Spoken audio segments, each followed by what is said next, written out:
A recent study found that flexible dieting is the most successful diet, more successful than having cheat meals. The study basically broke down, hey, if we're going to measure the calories of people who flexible the diet, so that means like 80% of the time their food is clean and 20% of the time, they have a little bit of junk food, what you would consider junk food, right? Food that has higher calories, basically.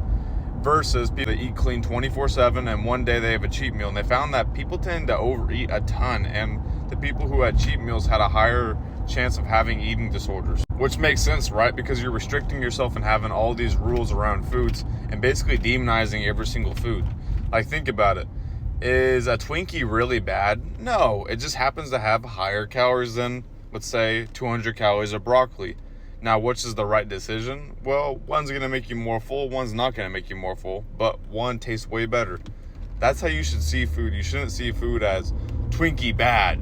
Because then when you say Twinkie bad, when you have that final Twinkie that one time when you're on your cheat meal, then you're like, oh, I need to have another, because this is the only time of the week I'm allowed to eat this.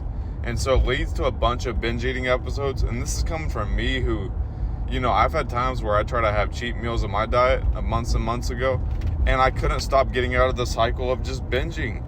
Like, my one day I would take way out of control, and then next thing you know, the next day is the cheat meal, and the next day is the cheat meal, So it's better off just to have flexible dieting, fit your calories in where your healthy food should be.